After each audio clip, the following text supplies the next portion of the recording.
With many future projects and new constructions being built here on the island every single year, this seems to be the best option for most first-time home buyers trying to buy a home at a reasonable price. But is it really your best option? Let's talk about it.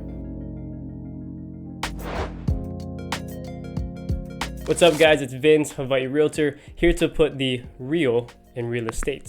So I know what some of you may be thinking, this video seems pretty useless because why would anyone want to buy a old home if you could easily just buy a brand new home? Unfortunately, it is not that simple, and that's why today I'll break it down for you. In the last two videos, I was able to talk about all of the new builds that you would see across Oahu from the west side all the way to the east side. Today, I'll go into further detail about what is considered a new build versus a resale, the differences in the buying process, the pros and cons of each option, and then I will break down all of the scenarios that I've come across that maybe you could relate to in your current situation and where you would invest in either a new build or a resale, in hopes that this can help you make the decision in the future. So without wasting any more time, I'll jump into the first topic, and that is, what is the difference between a new build and a resale? This is actually pretty straightforward, as some of you may already know. A new build is just a new construction, or basically a home that is not entirely built yet, or homes that are not even existent yet, versus a resale, which are pre-owned homes,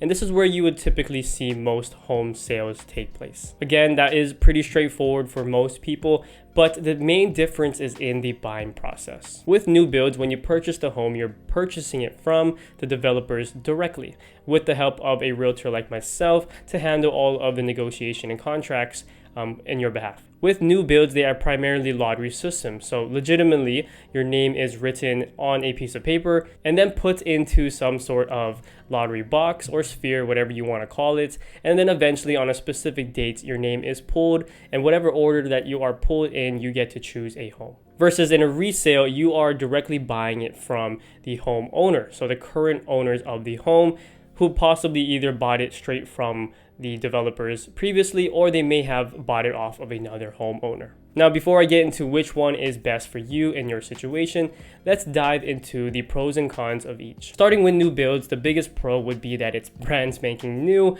oftentimes coming with very modern takes and styles, and it could even come with smart home features as well. The next big advantage with going with a new build is that there's no direct competition, other than having to compete with those that are also in the lottery application or have submitted an application. You are not directly bidding against other buyers, and so there is no negotiation required. And then lastly, the biggest advantage with a new build is that it has a huge potential for more equity to be built when you invest in a new community before it's even completely grown into itself. Now, moving on to the cons of investing in a new build. Again, it is the lottery process, so majority of it, if not all of it, is up to luck. It's by chance. In a typical lottery process, it only will come out with a certain amount of homes, maybe from 5 to 30 units at a time, and then likely you're competing against 100 or more applicants during this lottery process. So just based on that, your odds of getting selected is very low, and you could spend a lot of time in the queue, whether that be just a few months if you get lucky, or if you're really unlucky, you can even spend years waiting on a lottery home.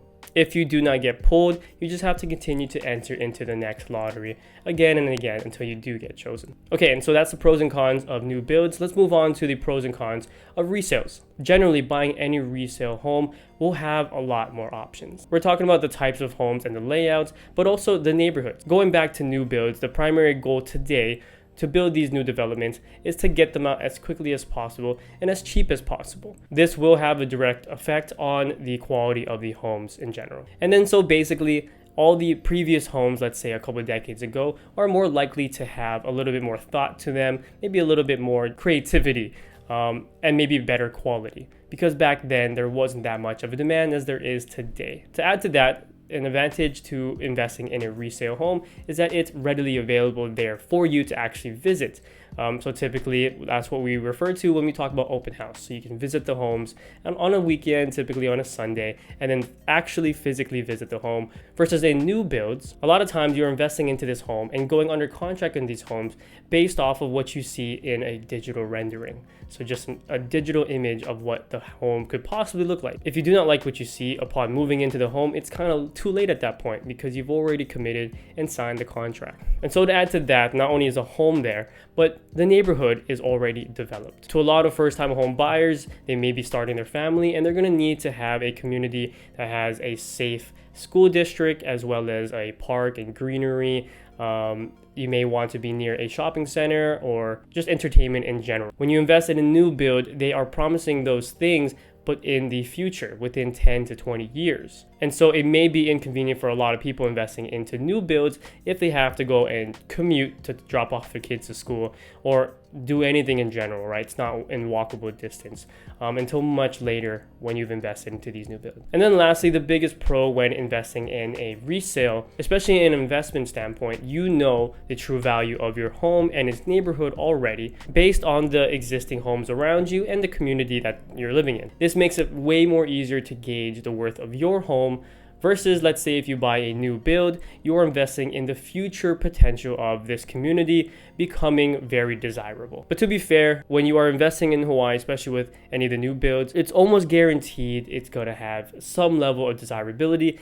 The question is, how much more compared to an existing community already? Okay, and so that was the pros for resales. Let's go over the cons. The biggest disadvantage to buying a resale is that there is competition, especially in Hawaii where we have a shortage of homes and a surplus of first-time home buyers or just buyers in general that want to get into the market. There's just way more demand than there is supply. And so more than likely, a lot of home buyers in the resale market have to compete with other buyers. And that usually means also forking over more cash out of pocket to pay the seller. This is on top of the down payment already and the closing costs. So it can add up. And then also with a resale, obviously, it's not going to be in the best condition or the newest condition compared to these new builds, right? So that would be the pros and cons between new builds and resales. Now, which one should you choose? Let me give you the most cliche answer possible.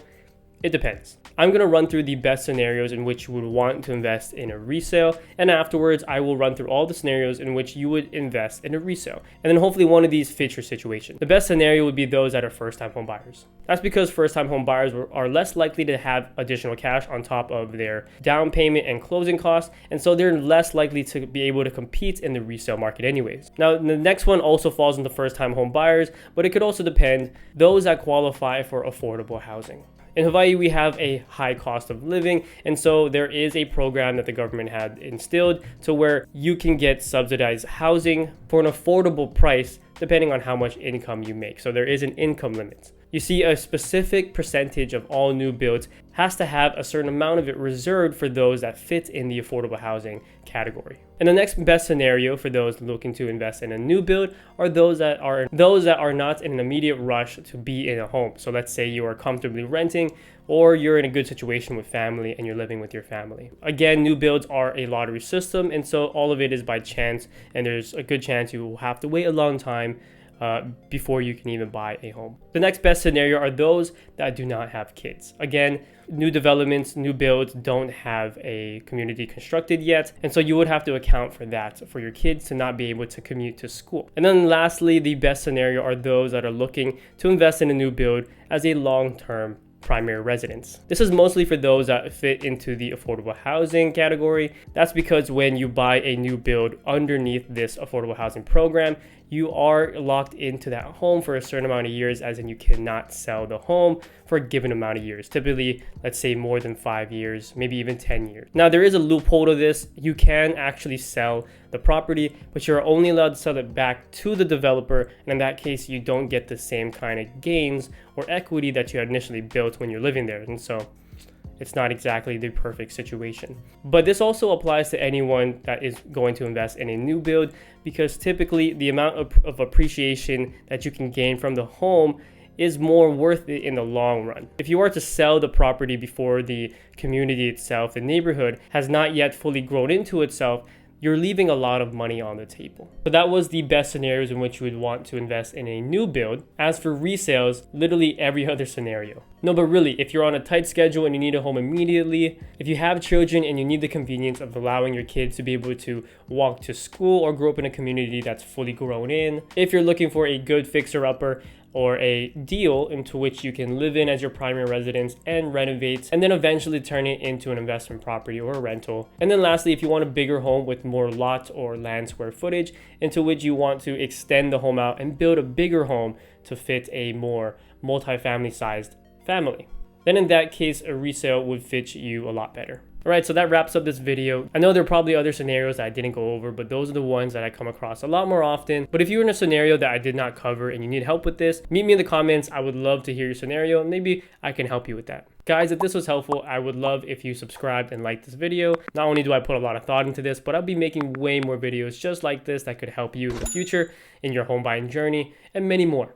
Anyways, I'll see you in the next one. I have a good one for you, so I hope to see you there. For now, have a blessed day. Take care of yourself. Peace.